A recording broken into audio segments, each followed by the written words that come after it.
अस्सलाम वालेकुम, कैसे हैं आप सब? उम्मीद करती हूँ आप सब ठीक होंगे। तो लास्ट जो हमारी वीडियो थी उसमें हमने क्वेश्चन नंबर 5 डिस्कस किया था। आज हम क्वेश्चन नंबर 6 की तरफ चलते हैं। क्वेश्चन नंबर 6 में देखते हैं क्या हमसे पूछा गया है। तो विदाउट वेस्टिंग आवर टाइम हम करते हैं क्वेश्चन नंबर 6 को पहले देख लेते हैं। क्वेश्चन नंबर 6 में बोला जा रहा है insert 2 rational numbers between. 2 numbers आपको गिवन है, ठीक है? 2 numbers are given and then you will find the third and fourth number, ठीक है? मतलब इन 2 नंबर्स के दरमियान जो 2 नंबर आ रहे हैं वो आपने फाइंड करने हैं। 2 नहीं, बहुत सारे नंबर आते हैं लेकिन आपने सिर्फ 2 नंबर फाइंड करने हैं। तो उन 2 नंबर को कैसे फाइंड करते हैं देखते हैं जी। क्वेश्चन नंबर 1 की तरफ चलते हैं। तो ये हमारे पास इसका पार्ट 1 है क्वेश्चन नंबर 6 का। 1/3, 1 divided by 3 and 1 divided by 4, ठीक है? ये 2 नंबर्स हैं। इन 2 नंबर्स के दरमियान आपने 2 जो है ना रैशनल नंबर फाइंड करने हैं। तो रैशनल नंबर फाइंड करने से पहले मैं आपको बता दूं रैशनल नंबर क्या होते हैं। ये हमने एक्सरसाइज स्टार्ट करने से पहले कुछ हमने डिटेल में इसको देखा था। रैशनल नंबर होते हैं जिनको हम p डिवाइडेड बाई q की फॉर्म में लिख सकें, ठीक है? यानी कि आपके पास एक न्यूमरेटर हो और दूसरा डिनोमिनेटर हो। जैसे यहाँ पे है ना 1 डिवाइडेड बाई 4, बिल्कुल इसी तरह या 1 डिवाइडेड बाई 3 लिखा हुआ है, ऐसे ही डिवाइड की फॉर्म में लिखा हुआ हो, p बाई q की फॉर्म में कुछ नंबर आए, उनको हम रैशनल नंबर्स बोलते हैं। अब ज़रूरी नहीं हर नंबर जो p बाई q की फॉर्म में लिखा होगा वो रैशनल ही होगा। इसकी कुछ आगे कंडीशंस हैं, मतलब वो नंबर नॉन टर्मिनेटिंग हो, ठीक है? नॉन टर्मिनेटिंग नहीं होना चाहिए। अच्छा, अगर नॉन टर्मिनेटिंग है तो फिर वो रिपीटिंग ज़रूर होना चाहिए, ठीक है? कोई सीक्वेंस बनाए, कोई पैटर्न बनाए, तो उन नंबर्स को फिर हम बोलते हैं रैशनल नंबर्स। तो क्वेश्चन नंबर 1 की तरफ चलते हैं, देखते हैं सॉल्यूशन में। देखें, पहले मैंने एक स्टेटमेंट लिखी है, we can find the other rational numbers by taking average of these two numbers, ठीक है? दूसरे रैशनल नंबर हम फाइंड कर सकते हैं कैसे? सबसे पहले हम करेंगे ये जो 2 नंबर्स गिवन है, इन 2 नंबर्स का आपने क्या करना है, एवरेज फाइंड करनी है। तो इन 2 नंबर्स की एवरेज फाइंड करने के लिए हमने लिख लिया 1/3 और 1/4। इधर हमने 1/3 और 1/4 लिख लिया। एवरेज फाइंड करने का तरीका क्या होता है जी? जो नंबर्स आपके पास हैं वो नंबर लिखें और उतने नंबर से आप डिवाइड, मतलब जितने नंबर हैं उससे आप डिवाइड कर दें। तो 1/3 एंड 1/4 है, 2 नंबर हैं, 2 नंबर का सम लें और उसको 2 पे डिवाइड कर दें, ठीक है? एवरेज है 1/3 प्लस 1/4 डिवाइडेड बाई 2। 2 नंबर हैं इसलिए 2 के साथ हम डिवाइड कर रहे हैं। तो एवरेज इज इक्वल टू अच्छा डबल टाइम डिवाइड यूज़ हो रहा है ना, यहाँ भी डिवाइड यूज़ हो रहा है जहाँ भी, लेकिन इस वाले डिवाइड को आपने इक्वल के सामने रखना है, ठीक है? ऊपर एक टर्म सेकंड टर्म लिखने के बाद इस डिवाइड को आपने इक्वल के सामने रखना है ताकि जो आपका क्वेश्चन है वो दिखने में सही लगे और समझ आ सके कौन सी चीज़ डिवाइड हो रही है कहाँ पे। तो इन दोनों का हम एलसीएम ले लेते हैं। एलसीएम लेने के लिए हमने साइड पे पहले लिख लिए दोनों नंबर्स। कुछ बच्चों को एलसीएम लेने का मतलब नहीं आइडिया, इतना खास नहीं हो सकता, तो हमने उनके लिए सेपरेट इन 2 नंबर्स को लिख लिया, ठीक है? स्मॉलेस्ट नंबर लेके जाते हैं, तो 2 हम लेके जाते हैं, देखते हैं 2 का टेबल जाता है। 2 का टेबल 3 पे तो नहीं जाएगा, 3 को एज इट इज़ लिखेंगे। 2 2 ज़ा 4, 2 1 ज़ा 2 हो जाएगा, फिर 3 1 ज़ा 3। अब इन नंबर्स को मल्टीप्लाई करते हैं। 2 को 2 के साथ मल्टीप्लाई करेंगे, फिर 2 को 3 के साथ मल्टीप्लाई करेंगे। 2 2 ज़ा 4, 4 3 ज़ा 12। तो आपके पास एलसीएम, इन 2 नंबर्स का एलसीएम आ रहा है 12, ठीक है? 12 एलसीएम आ गया, वो हमने लिखा। एलसीएम 12 था ना, यहाँ पे इन 2 नंबर्स की वजह से आया था, तो हम इसको यहाँ पे लिखेंगे। ऊपर एलसीएम ले रहे हैं तो 3 का टेबल देखें, 3 का टेबल 12 पे कितनी टाइम जा रहा है? 4 टाइम जा रहा है। मतलब 12 को 3 पे डिवाइड करेंगे तो 4 आंसर आएगा।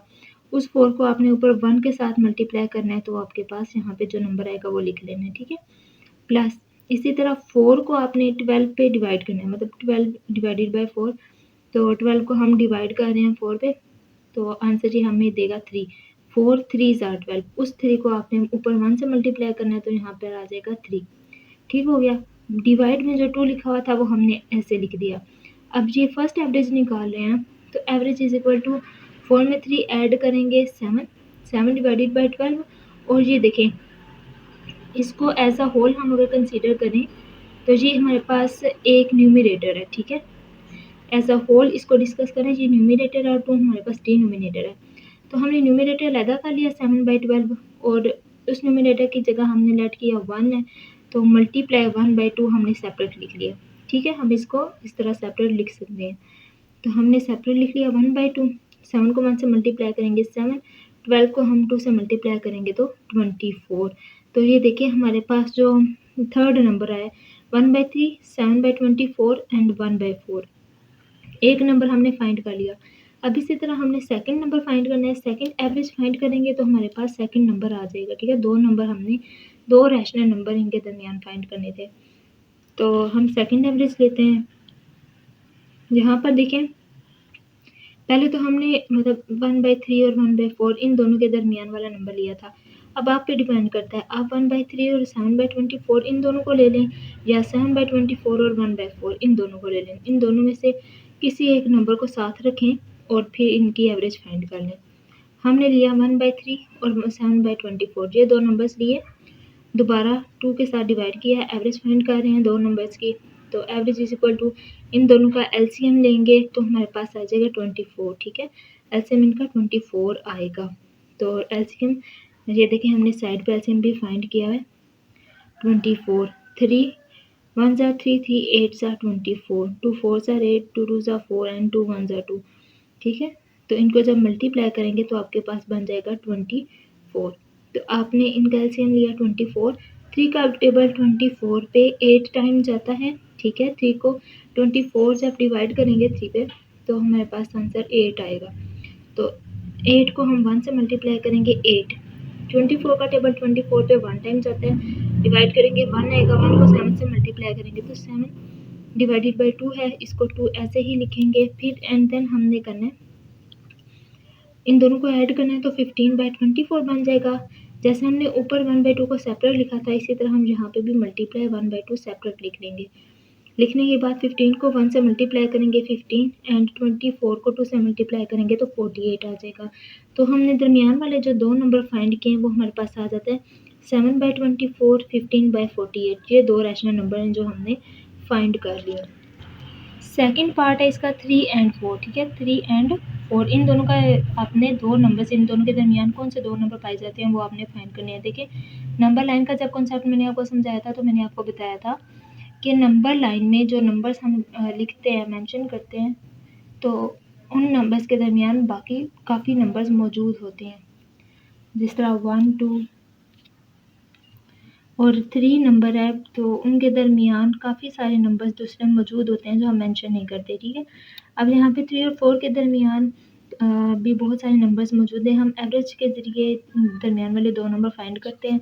तो एवरेज लिख के हमने 3 + 4 दो नंबर है ना, डिवाइडेड बाई 2 कर दिया। 3 में 4 ऐड करेंगे 7, 7 डिवाइडेड बाई 2। ये भी रैशनल नंबर है, अब P/Q की फॉर्म में आ गया। ठीक हो गया। अब सेकंड एवरेज फाइंड करते हैं।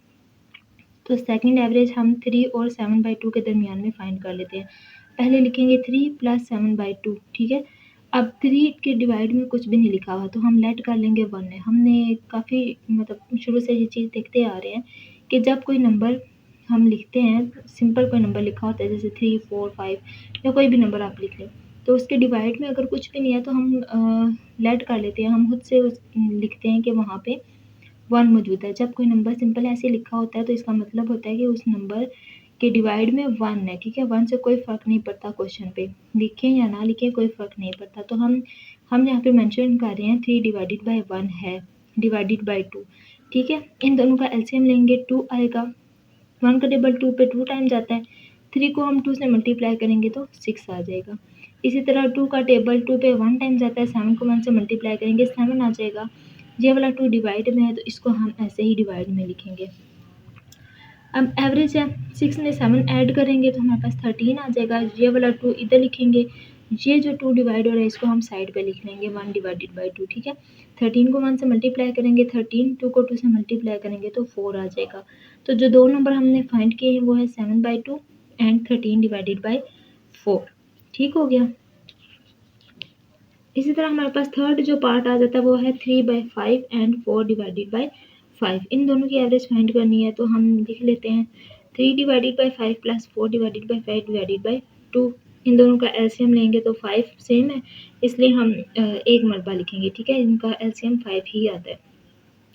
5 लिख लिया। 5 का टेबल 5 पे 1 टाइम जाता है। 3 को 1 से मल्टीप्लाई करेंगे 3 आएगा। इस 5 का टेबल भी 5 पे 1 टाइम जाएगा। 4 को 1 से मल्टीप्लाई करेंगे 4 आ जाएगा। डिवाइडेड बाय 2 है, इसको इधर लिख लेंगे। फिर 7, 3 में 4 ऐड करेंगे 7 डिवाइडेड बाय 5, ये सेपरेट लिख लेंगे, और 1 डिवाइडेड बाय 2 इसको हम सेपरेट लिख लेंगे। 7 को 1 से मल्टीप्लाई करेंगे 7, 5 को 2 से मल्टीप्लाई करेंगे, देन हमारे पास आंसर आ जाएगा 2।